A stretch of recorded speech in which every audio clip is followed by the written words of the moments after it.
শিক্ষার্থীবৃন্দ, বর্তমানে বিশ্ব পরিস্থিতিতে তোমরা যখন বাসায় অবস্থান করছো, ঠিক এই সময়ে কুমিল্লা অনলাইন স্কুলের এই ক্ষুদ্র প্রয়াস আমি উচ্চ মাধ্যমিক তথ্য যোগাযোগ প্রযুক্তি বিষয়ের খুবই গুরুত্বপূর্ণ একটি অংশ তৃতীয় অধ্যায়ের সংখ্যা পদ্ধতি নিয়ে আলোচনা করব। আমি মোহাম্মদ সোহেল কবির তোমাদের সাথে আছি। তো সংখ্যা পদ্ধতি হচ্ছে কোনো সংখ্যা, বর্ণ, চিহ্ন বা অঙ্কের সমন্বয়ে যে সংখ্যা প্রকাশ করা হয়, সেই সংখ্যা প্রকাশ করার পদ্ধতিকে বলা হয় সংখ্যা পদ্ধতি। তো সংখ্যা পদ্ধতির বেস বা ভিত্তি হচ্ছে কোনো সংখ্যা পদ্ধতিতে যতগুলো বর্ণ বা অঙ্ক নিয়ে সংখ্যা পদ্ধতি গঠিত, সে ততগুলো বর্ণের সমষ্টিকে বলা হয় সংখ্যা পদ্ধতির ভিত্তি বা বেস। তা আমরা পজিশনাল সংখ্যা পদ্ধতির 4 প্রকারভেদ নিয়ে আলোচনা করব। পজিশনাল 4টি প্রকারভেদ হচ্ছে দশমিক সংখ্যা পদ্ধতি, বাইনারি সংখ্যা পদ্ধতি, অক্টাল সংখ্যা পদ্ধতি এবং হেক্সাডেসিমাল সংখ্যা পদ্ধতি। তো আমরা 4টি সংখ্যা পদ্ধতি বিস্তারিত আলোচনা করি। দশমিক সংখ্যা পদ্ধতি হচ্ছে 0 থেকে 9 পর্যন্ত 10টি অঙ্ক নিয়ে গঠিত সংখ্যা পদ্ধতিকে বলা হয় দশমিক সংখ্যা পদ্ধতি। এই সংখ্যা পদ্ধতিকে 10 ভিত্তিক সংখ্যা পদ্ধতিও বলা হয়। বাইনারি সংখ্যা পদ্ধতি 0 এবং 1 নিয়ে গঠিত সংখ্যা পদ্ধতিকে বলা হয় বাইনারি সংখ্যা পদ্ধতি। এই সংখ্যা পদ্ধতিকে 2 ভিত্তিক সংখ্যা পদ্ধতি বা দ্বিমিক সংখ্যা পদ্ধতিও বলা হয়। এরপর আসো অক্টাল সংখ্যা পদ্ধতি। অক্টাল সংখ্যা পদ্ধতি হচ্ছে 0 থেকে 7 পর্যন্ত 8টি অঙ্ক নিয়ে গঠিত সংখ্যা পদ্ধতিকে বলা হয় অক্টাল সংখ্যা পদ্ধতি। এই সংখ্যা পদ্ধতিকে 8 ভিত্তিক সংখ্যা পদ্ধতিও বলা হয়। হেক্সাডেসিমাল সংখ্যা পদ্ধতি হচ্ছে 0 থেকে 9 পর্যন্ত এই 10টি অঙ্ক এবং A B C D E F এই 6টি বর্ণ সহ মোট 16টি অঙ্ক বর্ণ নিয়ে গঠিত সংখ্যা পদ্ধতিকে বলা হয় হেক্সাডেসিমাল সংখ্যা পদ্ধতি। এই সংখ্যা পদ্ধতিকে 16 ভিত্তিক সংখ্যা পদ্ধতিও বলা হয়। তাহলে আমরা এবার আসি যে একটা সংখ্যা কোন ধরনের সংখ্যা পদ্ধতির সংখ্যা সেটা কিভাবে বুঝবো। যেমন এখানে আমি যদি লিখি যে 101, এটা 101 হচ্ছে দেখতে বাইনারি সংখ্যা পদ্ধতি মনে হচ্ছে, কিন্তু যদি আমরা দেখি যে দশমিক সংখ্যা পদ্ধতিতেও 0 এবং 1 আছে, তাহলে এটাকে দশমিক সংখ্যাও বলা যেতে পারে, বাইনারি সংখ্যা বলা যেতে পারে। অক্টাল সংখ্যা তো 0 থেকে 7 পর্যন্ত সংখ্যা আছে, সুতরাং 0 এবং 1 যেহেতু অক্টাল সংখ্যাতেও আছে, এটাকে অক্টাল সংখ্যাও বলা যেতে পারে, হেক্সাডেসিমাল সংখ্যাও বলা যেতে পারে। অর্থাৎ এই 101 আমরা 4টা সংখ্যাই বলতে পারি। দশমিক সংখ্যাও হতে পারে, বাইনারি সংখ্যা হতে পারে, এটা একটা অক্টাল সংখ্যা হতে পারে, হেক্সাডেসিমাল সংখ্যাও হতে পারে। তাহলে এটাকে আমরা নির্দিষ্ট সংখ্যা পদ্ধতির সংখ্যা কখন বলতে পারবো? যদি 101 এর সাথে তার বেস বা ভিত্তি থাকে। যেমন এখানে 2 দেওয়া আছে, তো 2 হচ্ছে আমরা জানি বাইনারি সংখ্যা পদ্ধতির বেস বা ভিত্তি হচ্ছে 2। অর্থাৎ 101টা যখন এই রূপে থাকবে তখন এটাকে বলা হবে এটা শুধুমাত্র বাইনারি সংখ্যা পদ্ধতির সংখ্যা, এটা শুধুমাত্র বাইনারি সংখ্যা। কিন্তু যখন কোনো বেস দেয়া থাকবে না তখন এটা যে কোনো সংখ্যা পদ্ধতির সংখ্যাই হতে পারে। আমরা এমসিকিউতে ধরনের প্রশ্ন হতে পারে, একটা সংখ্যা দিয়ে এরকম বলতে পারে এটা কোন ধরনের সংখ্যা পদ্ধতির সংখ্যা। আবার যদি আমরা দেখি যেমন 237, এটা কোন ধরনের সংখ্যা পদ্ধতির সংখ্যা। তাহলে 237 এখানে বাইনারি হবে না, যেহেতু 0 এবং 1 ছাড়া বাইনারিতে আর অন্য কোনো সংখ্যা হতে পারে না। তাহলে এটা আমরা বলতে পারি এটা দশমিক হতে পারে, দশমিক সংখ্যা হতে পারে, এটা অক্টাল সংখ্যা হতে পারে, এটা হেক্সাডেসিমাল সংখ্যাও হতে পারে। যদি এই সংখ্যাটার সাথে একটা বেস দেয়া থাকে, যেমন যদি 8 দেয়া থাকে, এখন এটাকে আমরা বলতে পারবো এটা শুধুমাত্র অক্টাল সংখ্যা, এটা এখন শুধুমাত্র অক্টাল সংখ্যা। আবার আরেকটা সংখ্যা যদি নেই 2393, এখানে এটা বাইনারিতে হবে না, এটা অক্টাল সংখ্যা হবে না, কারণ অক্টাল সংখ্যায় 9 সংখ্যাটি নেই। অক্টাল হচ্ছে 0 থেকে 7 পর্যন্ত। তাহলে এটা অক্টাল হবে না, তাহলে এটা হতে পারে দশমিক সংখ্যা অথবা এবং হেক্সাডেসিমেল সংখ্যা। যদি এটাতে বেস দেয়া থাকে, যদি এখানে 10 দেয়া থাকে, তাহলে এটা বলতে হবে শুধুমাত্র দশমিক সংখ্যা। অথবা এখানে যদি 16 দেয়া থাকে, তাহলে এটা শুধুমাত্র হেক্সাডেসিমেল সংখ্যা। এইভাবে আমরা একটা সংখ্যা, কোন সংখ্যা পদ্ধতির সংখ্যা আমরা নির্ণয় করতে পারব। এরপরে আসবো আমরা সংখ্যা পদ্ধতির রূপান্তর। তাহলে সংখ্যা পদ্ধতির রূপান্তর হচ্ছে, আমরা যে 4টা সংখ্যা পদ্ধতি সম্পর্কে জানলাম, যে কোনো সংখ্যা পদ্ধতি থেকে অন্য সংখ্যা পদ্ধতিতে পরিবর্তনের প্রক্রিয়াটাই হচ্ছে সংখ্যা পদ্ধতির রূপান্তর।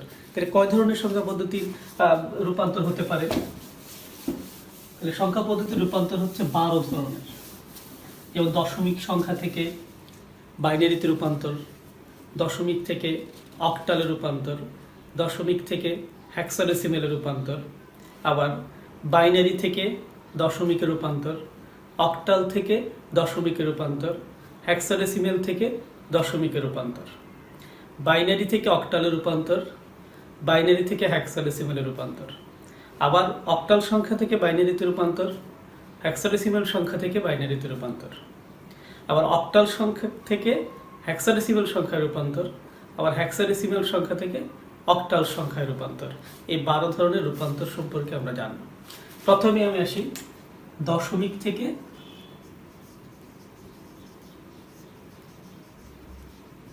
বাইনারিতে রূপান্তর।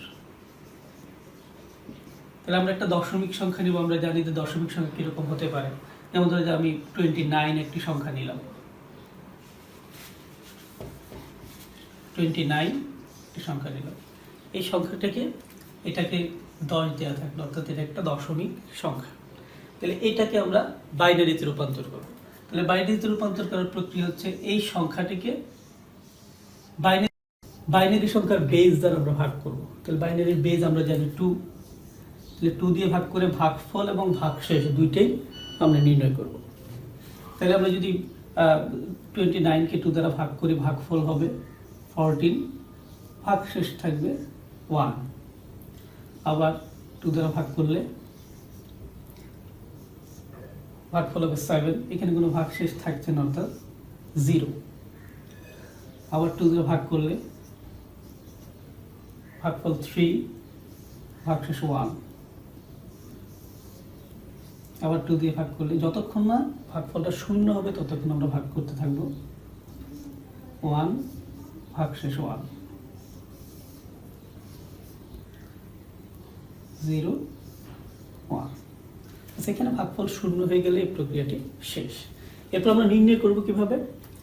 ভাগশেষগুলোকে নিচ থেকে উপরের দিকে ক্রমানুসারে সাজিয়ে লিখলেই যে সংখ্যাটি পাওয়া যাবে, এটি হচ্ছে এই 29-এর বাইনারি সংখ্যা। যেমন আমরা যদি এখানে লিখি সিরিয়ালে 1 1 1 0 1 1 1 1 0 1, এটা হচ্ছে 29-এর বাইনারি রূপ। 29 দশমিক রূপের বাইনারি রূপ হচ্ছে এই 1 1 1 0 1 সংখ্যাটি। এবার যদি একটা ভগ্নাংশযুক্ত সংখ্যা হয়, যেমন এই 29-এর সাথেই যদি আমি একটা ভগ্নাংশ লিখি, দেখো 29.75, একটা ভগ্নাংশ অংশ এখানে যুক্ত করলাম। তাহলে এই ভগ্নাংশযুক্ত সংখ্যা আমরা কিভাবে বাইনারিতে রূপান্তর করব? ঠিক এখানে পূর্ণ সংখ্যাটা যেভাবে আছে সেভাবেই হবে। ভগ্নাংশ অংশটি, দশমিকের পরের অংশটি আমরা এখানে আলাদা লিখব, যেমন 0.75। এই সংখ্যাটিকে, এখানে পূর্ণ অংশটিকে 2 দ্বারা ভাগ করা হয়েছে, ভগ্নাংশযুক্ত অংশটি 2 দ্বারা গুণ করা হবে। গুণ করে দশমিকের আগে কত হয়, যে সংখ্যাটি হয়, সেটি আমরা এখানে নির্ণয় করব। তাহলে আমরা যদি গুণ করি, এখানে হয় 0, 7 × 14 = 15, 5। এই হাতের 1, দশমিকের আগের 1টিকে আমরা আলাদা করে ফেলব। আবার এটা যতক্ষণ না দশমিকের উপরে 0 হবে ততক্ষণ গুণটি চলতে থাকবে। আবার যদি আমরা 2 দ্বারা গুণ করি, 0, 5 × 10 = 0, হাতে 1, তাহলে দশমিকের পর শূন্য হয়ে গেল, এই প্রক্রিয়াটিও শেষ। দশমিকের পরে, ভগ্নাংশের পরে যেই দশমিকের আগের সংখ্যাগুলো আমরা আলাদা করলাম, এটাকে উপর থেকে নিচের দিকে সাজিয়ে দিই। পূর্ণ অংশের ক্ষেত্রে নিচ থেকে উপরের দিকে, আর ভগ্নাংশযুক্ত অংশের ক্ষেত্রে উপর থেকে নিচের দিকে। ঠিক আমরা যখন এটা এখানে লিখব দশমিক, এখানে দুইটাই 1 1 1, এটি হচ্ছে 29.75 এর দশমিক রূপের বাইনারি রূপ হচ্ছে 11101.11। এই হচ্ছে দশমিক থেকে বাইনারিতে রূপান্তরের প্রক্রিয়া। ঠিক একইভাবে আমরা দশমিক থেকে অক্টাল রূপান্তর করবো। এই সংখ্যাটিকে যদি আমরা অক্টালে রূপান্তর করি, ঠিক প্রক্রিয়াটি একই। আমরা বাইনারি রূপান্তর করলাম, এবার করব অক্টাল রূপান্তর। তাহলে অক্টালে যদি আমরা রূপান্তর করতে যাই, ঠিক একই প্রক্রিয়ায় অক্টালের বেস হচ্ছে 8, আমরা 29কে 8 দ্বারা গুণ করব, ভাগ করব। তাহলে আমরা যদি এটাকে 8 দ্বারা ভাগ করি, 20 এর মধ্যে 8 3টা 24, অবশিষ্ট থাকে 5, আবার 8 দ্বারা ভাগ করলে 0, অবশিষ্ট 3। একই রকম ভাবে এখানে 75কে অক্টালের বেস মানে 8 দ্বারা গুণ হবে, গুণ করলে 40 0 4 56 4 60 0 6, বাস এটা 0 হয়ে গেলে শেষ। তাহলে এটা আমরা নিচ থেকে উপরের দিকে লিখব। তাহলে এটা হচ্ছে 35.6। এই হচ্ছে এই 29.75 এর অক্টাল রূপ 35.6। ঠিক আছে? ঠিক একইভাবে আমরা যদি এটাকে হেক্সাডেসিমেলে রূপান্তর করি,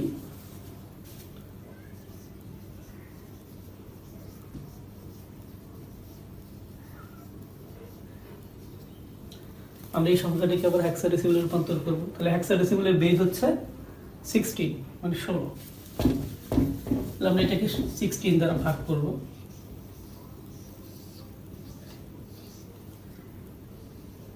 তাহলে 16 1, এখানে অবশিষ্ট থাকবে 13।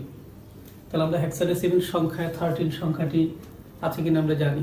হেক্সাডেসিমেল হচ্ছে 0 থেকে 9 পর্যন্ত 10টি সংখ্যা, এরপর A B C D E F। তাহলে 13 হচ্ছে, এখানে যদি আমরা লিখে দেখাই, আমি 9 এর পরে 0 to 9 10 সংখ্যাটি নিয়ে এখানে 10 এর জায়গায় আছে A, 11 B, 12 C, 13 D, 14 E, 15 F। 13 সংখ্যাটির জায়গা আছে D। তাহলে এখানে এই 13 এর জায়গা হবে D, এখানে আমরা ব্র্যাকেট এটা লিখে নিব। অ্যান্সার লেখার সময় শুধু D লিখব। এটাকে আবার 16 দ্বারা যদি ভাগ করি, এখানে 0, অবশিষ্ট থাকে এখানে 1। ঠিক এটাকে যদি আমরা 16 দ্বারা গুণ করি, একসাথে করে নিব, 80 0 112, আর 8 হচ্ছে 120, 120 এর 0, তাহলে অবশিষ্ট থাকতেছে 12। তাহলে একই রকম ভাবে 12 হচ্ছে C এর মান, তাহলে এখানে হবে C। তাহলে আমরা যদি এটার অ্যান্সারটি লিখি, কত হচ্ছে, নিচ থেকে উপরের দিকে প্রথম হচ্ছে 1, তারপর লিখব D, 1 D পয়েন্ট C। এই হচ্ছে এই 29.75 সংখ্যার হেক্সাডেসিমেল রূপ হচ্ছে এটা। তাহলে আমরা দশমিক সংখ্যাকে বাইনারিতে, অক্টালে এবং হেক্সাডেসিমেলে রূপান্তর করতে পারছি। এই প্রক্রিয়ায় তোমরা যে যে বই, পাঠ্য বইটি ব্যবহার করছো, সেই বই থেকে অনুশীলনীতে অনেক সংখ্যা দেয়া আছে, ওই সংখ্যাগুলোকে রূপান্তর করে অনুশীলন করবা। এরপরে চলে আসবো বাইনারি থেকে দশমিকে রূপান্তর। একটা বাইনারি সংখ্যাকে দশমিক সংখ্যায় রূপান্তর করব।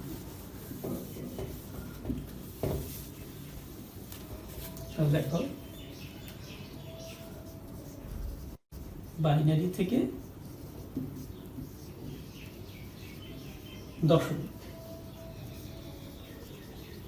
তাহলে আমরা একটা বাইনারি, এখানে এই বাইনারি সংখ্যাটিকে আমরা দশমিকে রূপান্তর করি, দেখে আমরা যে সংখ্যাটিকে আগে করলাম সেটাই পাওয়া যায় কিনা। এটা মুছে দিলাম।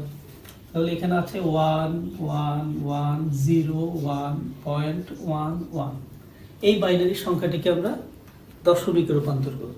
তাহলে বাইনারি থেকে দশমিকে রূপান্তর করার সময় খেয়াল রাখতে হবে, আমরা জানি দশমিক সংখ্যা 0 থেকে শুরু, গণনা 0 থেকে 9 পর্যন্ত।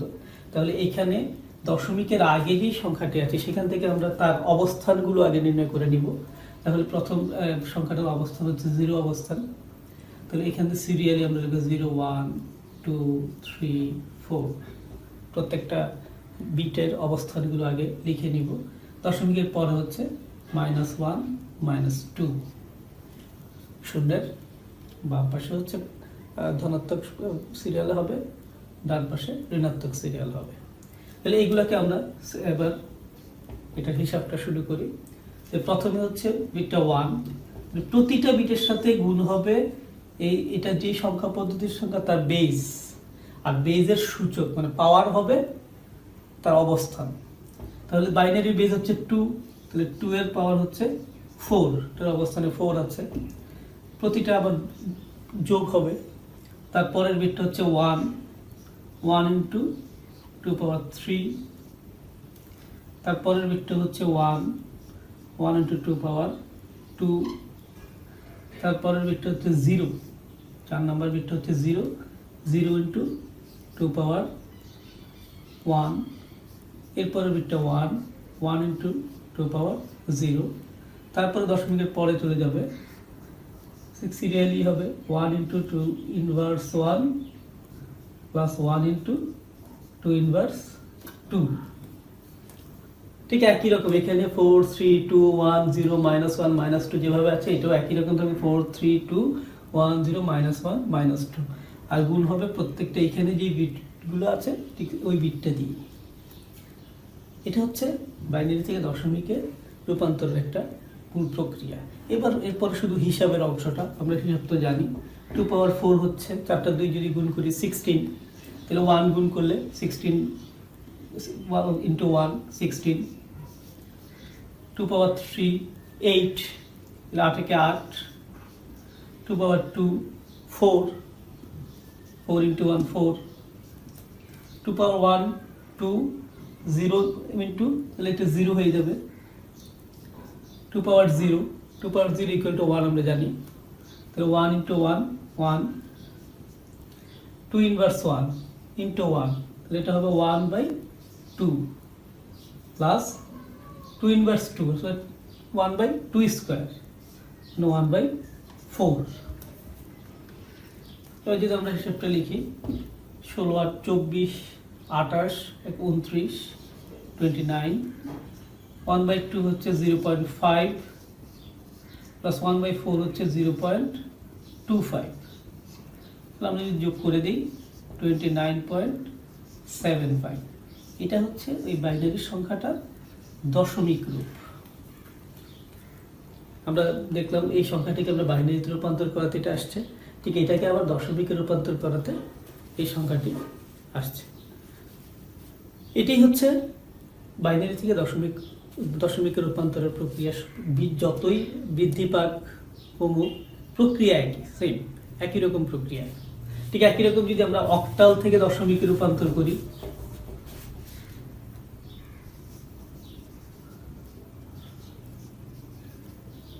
অক্টাল থেকে দশমিকে রূপান্তর করি, এখানে যদি অক্টাল সংখ্যা আছে, আমি এটা না নিয়ে অন্য একটা সংখ্যা নিয়ে এবার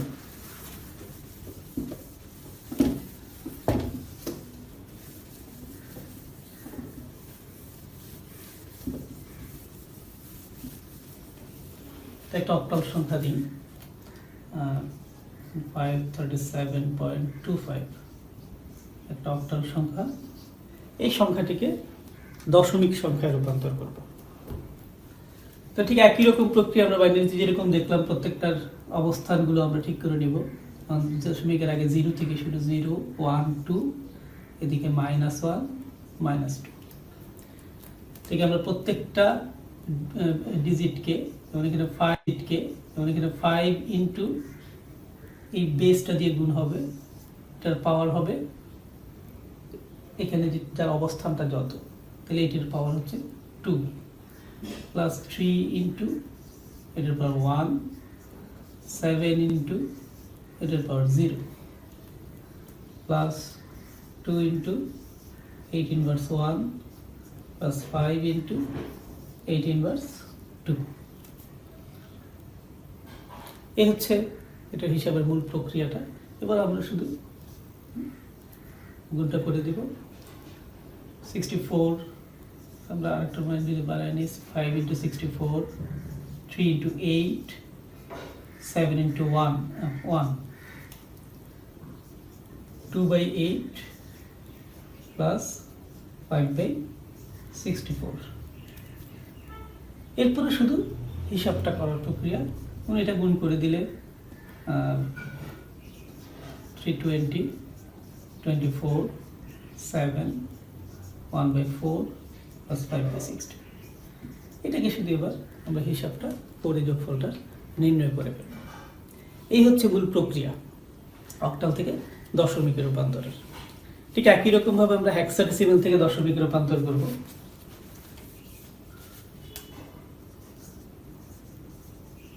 হেক্সাডেসিমাল সংখ্যাকে দশমিকে রূপান্তর করার প্রক্রিয়া। আমরা একটা হেক্সাডেসিমাল সংখ্যা নিই, যেটার মতো করি এটাকে মুছে ফেলি। একটু বড় সংখ্যা নিই,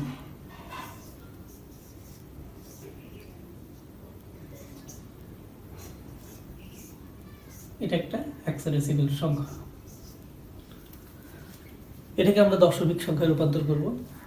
ঠিক একই রকম ভাবে আমরা এটার প্রত্যেকটার অবস্থান ঠিক করে নিব। তারপর প্রথম ডিজিটটি হচ্ছে 6, 6 ইন্টু হেক্সাডেসিমালের বেস হচ্ছে 16 পাওয়ার হচ্ছে 2,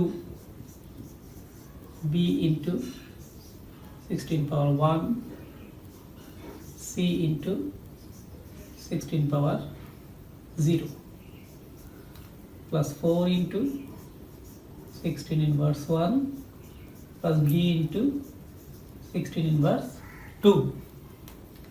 তো এটাকে আমরা গুণ করে দিই।